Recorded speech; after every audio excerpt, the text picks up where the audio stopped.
ঐ পূবৰ পৰা পশ্চিমলে মৃদু সমীৰণ বলে ঐ পূবৰ পৰা পশ্চিমলে মৃদু সমীৰণ বলে ৰজনী গন্ধা সুবাসেৰে প্ৰান্তি মোৰ ভৰি পৰে ঐ জান ঐ জান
আৰু দুঘৰমান মাৰি মই যামগৈ দে দেউতাই মোক এনেকৈ বিহু মাৰি ফুৰিলে বেয়া পায় সৌটো কোন ল'ৰাই অকলে অকলে বহি আছে সেইটো ধনেশ্বৰ দাইটিৰ ভাগিনীয়া মাক বাপেক নোহোৱাৰ কাৰণে ইয়াতে লৈ আনিছে এতিয়াৰ পৰা সি ইয়াতে থাকিব আয়ো দেহি সেইকাৰণে সি মন মাৰি বহি আছে বেচেৰাটো তাক মাতো সেউজী এইবোৰ লেখানো আৰু কিয় চপাই ল'ব লাগে যিয়ে যেনেকৈ আছে তাক থাকিবলৈ দে তেনেকৈনো কিয় কৈছ দীপুল বিহু দিনাখন কোনোবাই মন মাৰি থাকিলে ভাল লাগে জানো ৰচোন মই এতিয়াই আহিছো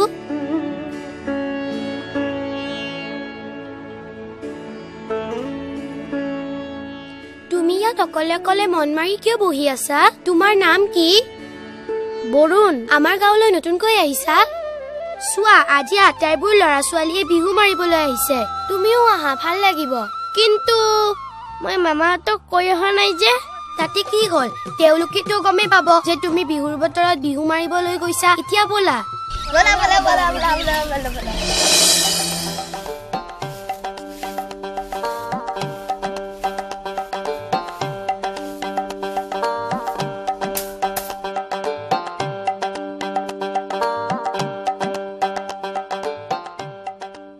হেৰা এই কোৰখন লোৱা সৌ বনখিনি চিকুনাই পেলোৱা চাওঁ দিয়া খৰি ফালিলে পেলাই থৈ আঁতৰ হৈ গুচি গ'ল বিহুৰ দিনাখনো অকণমান ৰৈ পেলাই জিৰাবলৈ বা কথা পাতিবলৈ বা অইন কিবা এটা চাবলৈ সময় নাই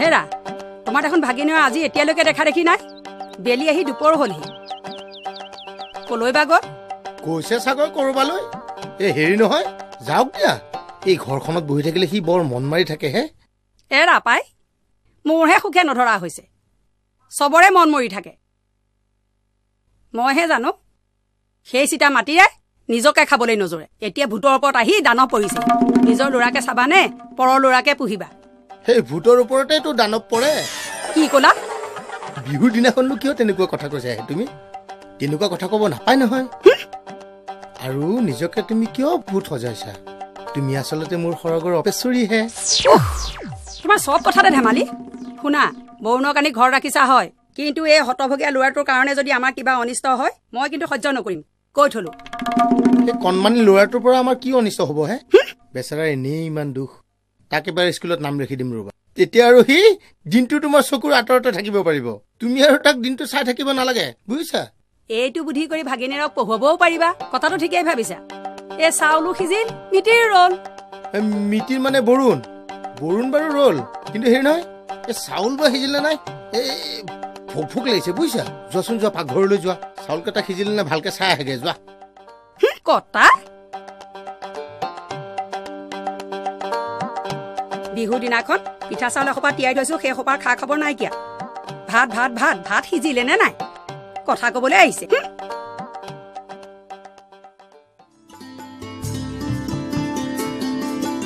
সেউজী, এই ভৰ দুপৰীয়াখন এইদৰে বিহু নাচি ঘূৰি ফুৰিলে দেখিবলৈ বেয়া হয় নহয়। এটা কাম কৰিবি, এতিয়াৰে পৰা তই সেই গাঁৱৰ ল'ৰা ছোৱালীবোৰৰ লগত বিহু নাচিবলৈ নাযাবি। দেউতাৰে দেখিলে বেয়া পাব নহয়, খং উঠিব। মা, মই বিহু মাৰিবলৈ গ'লে দেউতাই কিয় খং কৰে? দেউতাৰ হৈছে এইখন গাঁৱৰ চহকী মানুহ আৰু একেবাৰে গণ্যমান্য ব্যক্তি। সেইকাৰণে গাঁৱৰ সকলো মানুহেই দেউতাৰক সন্মান জনায়। তেনেকুৱা এজন মানুহৰ ছোৱালীয়ে এইদৰে এই গাঁৱৰ ল'ৰা ছোৱালীবোৰৰ লগত বিহু নাচি ফুৰিলে দেখিবলৈ বেয়া হয় নহয়। মাৰে ঠিক কথাই কৈছে সেউজী। মহাজনৰ ছোৱালী হৈ গাঁৱৰ সেই ভিকহুজাকৰ সৈতে সম্পৰ্ক কৰি ঘূৰি ফুৰিলে বিশেষকৈ তোক সভা নাপায়। তোক যাতে আৰু কেতিয়াও সিহঁতৰ লগত ফুৰিবলৈকে যোৱা বা সম্পৰ্ক কৰি ফুৰা এইবোৰ মই দেখিবলৈকে নাপাওঁ বা শুনিবলৈকে নাপাওঁ। কথাষাৰ মনত ৰাখিবি সেউজী, সম্পৰ্ক সদায় সমান ষ্টেণ্ডাৰ্ডত হ'ব লাগে। হেৰা, মই অলপ মোজাৰ অফিচৰ পৰা আহোঁ। বুধেশ্বৰ, গণেশ্বৰ, বল মোৰ লগতে বল। মা, আমাৰ গাঁৱত দেখোন আমাৰ ষ্টেণ্ডাৰ্ডৰ মানুহেই নাই। মই তেতিয়াহ'লে কাৰ লগত সম্পৰ্ক কৰিম?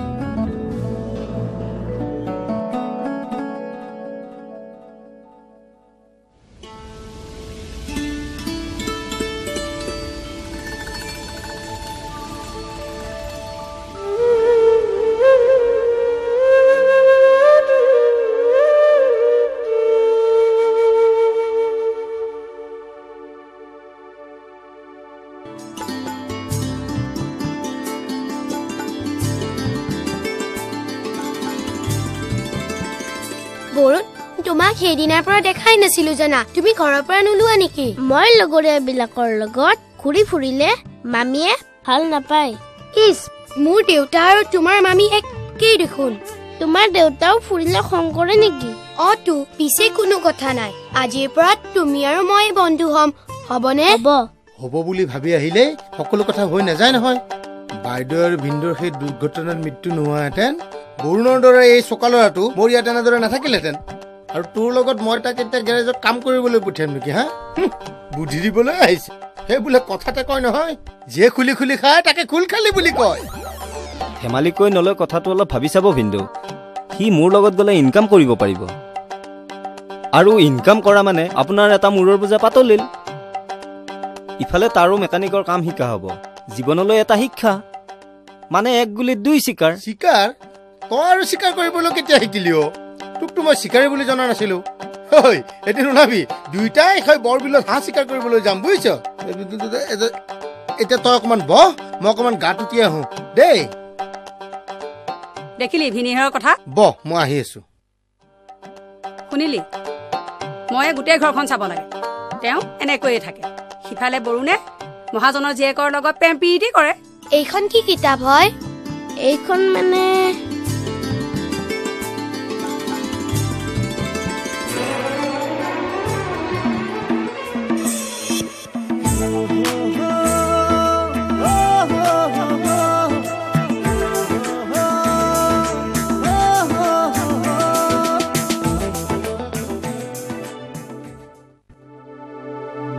ভিন্দৌ, অ ভিন্দৌ, কি কৰি আছেনো?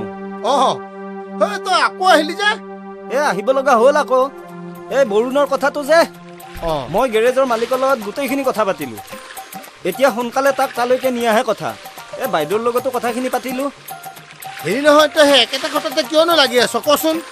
তাক সেই স্কুলত নাম লগাই দিয়াৰে পৰা সি মন পুতি পঢ়া শুনাত লাগিছে, বুজিছ? এতিয়া সি ল'ৰাটোৱে ঘৰৰ সকলোবোৰ কাম বন কৰি উঠি পঢ়িছে, কষ্ট কৰিছে। অকণমান পঢ়ক দেচোন। তাত আৰু মই মিছে মিছে মাথা নমৰো, বুজিছ? হ'লেও ভিন্দৌ, কথাটো অলপ ভাবি চাবচোন দকৈ। ঠিক আছে বাৰু, মই অলপ কথাটো চিন্তা কৰি চাম। যা, এতিয়া তই যাগৈ যা। মই একেবাৰে এই কামখিনি শেষ কৰি পেলাই ঘৰলৈ যামগৈ আৰু। ঠিক আছে, মই আহিছো পিছে। যাগৈ যা।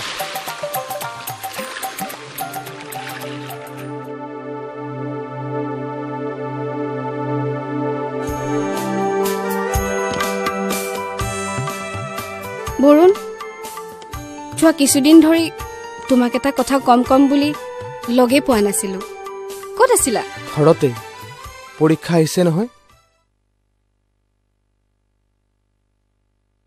কিন্তু এতিয়া মই কি কৰো মানে তোমাৰো পৰীক্ষা আহিছে তুমিও পঢ়া কিন্তু তোমাক নেদেখিলে যে মোৰ মনটো আউখি নিখাটোৰ দৰে এন্ধাৰ হৈ থাকে আৰু তোমাক দেখা পালে সূৰ্যৰ দৰে জিলিকি উঠে হেয়া কি হ'ব তোমাক ডক্টৰক দেখুৱাব লাগিব তোমাৰ ডাঙৰ ৰোগ হৈছে ধেত একো বুজি নাপায় এতিয়া কওঁ শুনা তুমি কথা ক'লে তোমাৰ মুখলৈ মোৰ চাই থাকিবৰ মন যায় তোমাৰ হাঁহিটো যে মোৰ ইমান ধুনীয়া লাগে তোমাৰ সকলো বস্তুবোৰে যে ইমান মোহনীয় মোৰ পঢ়াটো বাদেই আন একোতেই মন নবহে এতিয়া কি হ'ব হ'বলৈ আৰু কি আছে হৈ গ'ল মানে কি হৈ গ'ল ভাল পোৱা পৰস্পৰে পৰস্পৰৰ প্ৰতি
মধুময় অনুভৱ মই কৰিছো জীৱনৰ পূৰ্ণতা আজিহে মই লভিছো